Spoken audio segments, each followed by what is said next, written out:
చేస్తున్నటువంటి పరిస్థితి ఇలా బెల్లంపల్లి నియోజకవర్గంలో కనబడతా ఉన్నది. ఇక మా ఎమ్మెల్యే గారి ఆధ్వర్యంలో జరిగింది మెగా జాబ్ మేళా.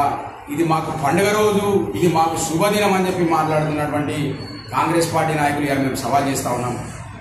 మీరు తీసుకువచ్చినటువంటి 70 కంపెనీలు పైగా ఏ ఒక్క కంపెనీకైనా రిజిస్ట్రేషన్ ఉందా? ఏ ఒక్క కంపెనీ అయినా కేంద్ర ప్రభుత్వంలో కానీ రాష్ట్ర ప్రభుత్వంలో కానీ రిజిస్ట్రేషన్ అయి ఉందా చెప్పాలని చెప్పి కూడా ఈ సందర్భంగా మేము బీఆర్ఎస్ పార్టీగా డిమాండ్ చేస్తూ ఉన్నాం. కేవలం సింగరేణి పైసలు వాడుకోవడానికి, సింగరేణి ఇచ్చేటువంటి ఆ పైసలను అధికారులతో కుమ్మక్క ఇవాళ మెగా జాబ్ మేళ పేరు మీద ఇవాళ ఈ తెలంగాణ ప్రాంతంలో ఉన్నటువంటి సింగరేణి కోల్బెల్ట్ ప్రాంతంలో ఉన్నటువంటి నిరుద్యోగ యువకులను విద్యార్థులను కూడా మోసం చేస్తున్నటువంటి సింగరేణి ఈ రాష్ట్ర ప్రభుత్వం ఆ సింగరేణికి వంట కావు ఇవాళ నిరుద్యోగులను మోసం చేసినటువంటి కార్యక్రమాన్ని మరి గోదావరి కానీ కొత్తగూడెం మరి మొన్న బెల్లంపల్లిలో చేయడం జరిగింది. మీకు నిజంగా కంపెనీలు ఉద్యోగాలు పెట్టియాలనుకుంటే బెల్లంపల్లి నియోజకవర్గ యువతకి మరి ఆనాడు ఇప్పుడు మీ తమ్ముడు మంత్రి అయిన వివేక్ గారు, మీ కొడుకు ఎంపీగా పెద్దపల్లి పార్లమెంట్ సభ్యులుగా ఉన్నారు. మీరు ఆ రోజు శాంతిగా వేదిక మీదుగా మీరు ఏం చెప్పారు? మీరు బెల్లంపల్లి నిరుద్యోగ యువతకు విద్యార్థికి బెల్లంపల్లి నియోజకవర్గానికి మేము ఒక ఇండస్ట్రీ తీసుకొస్తాం. ఇండస్ట్రీ లేకపోయినా మాకున్నటువంటి విశాఖ చారిటబుల్ ఇండస్ట్రీలో మేము ఉద్యోగాలు పెట్టిస్తామని చెప్పి మాట ఇచ్చి మోసం చేసి వీరు కాదా ఎమ్మెల్యే గారు చెప్పాలని చెప్పి కూడా మేము డిమాండ్ చేస్తూ ఉన్నాం. మీరు ఆ కంపెనీని తీసుకురాకుండా ఇలా ఎవరికి వారు ఏమన్నా తీరే అన్నట్టు తమ్ముడు ఒక మాట చెప్పిపోతాడు, కొడుకు ఒక మాట చెప్పిపోతాడు. అసలు ఎమ్మెల్యే గారు ఇక్కడ ఉండనే ఉండరు. ఇక్కడ బెల్లంపల్లి నియోజకవర్గ ప్రజల బాగోగులు పట్టించుకోరు.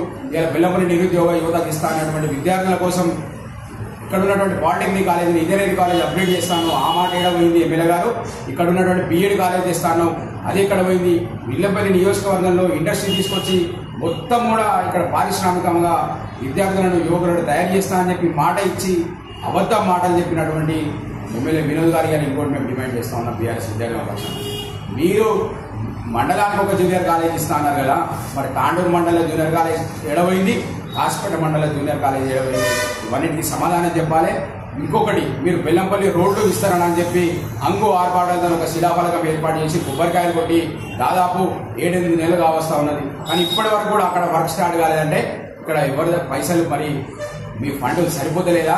మరి ఏందో ఎమ్మెల్యే గారు చెప్పాలని చెప్పి కూడా మేము డిమాండ్. మీ ఎమ్మెల్యే గారే చెప్తా ఉన్నారు, నా దగ్గర అనా పైసలు లేదు, మమ్మల్ని కూర్చున్న రూపాయి రాదు, మేము వేడికెళ్ళి డెవలప్ చేయాలి, మేము వేడికెళ్ళి పైసలు తేవాలని చెప్పి మీ ముఖ్యమంత్రి ఏమో ఒక దిక్కు ప్రజలను దబాయించుకుంటా మోసం చేసుకుంటా మాట్లాడుతూ ఉన్నారు. మీరేమో 450 కోట్లు 550 కోట్లు మరి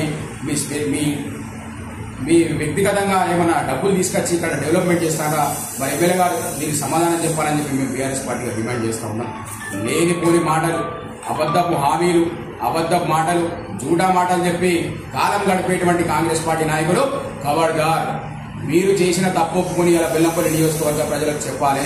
లేదంటే ఈ 450 కోట్ల రూపాయలకు సంబంధించి మొత్తం ప్రొసీడింగ్ కాపీలు అక్కడ ఎక్కడెక్కడైతే వర్క్ అలాట్ చేసారో అవన్నీ కూడా బహిర్గతం చేయాలి, ప్రజలకు అన్ని వివరించి చెప్పాలని చెప్పి కూడా మేము బీఆర్ఎస్ పార్టీగా డిమాండ్ చేస్తూ ఉన్నాం. ఇంకొకసారి కనుక బీఆర్ఎస్ పార్టీ జోలి కనుక వస్తే ఇక మిమ్మల్ని మీ ఇళ్లను కూడా ముట్టడిస్తాం, మొత్తం బీఆర్ఎస్ విద్యార్థి అంతా కూడా ఆందోళన కార్యక్రమాలు చేస్తుందని చెప్పి ఎమ్మెల్యే గారిని హెచ్చరిస్తా ఉన్నాం.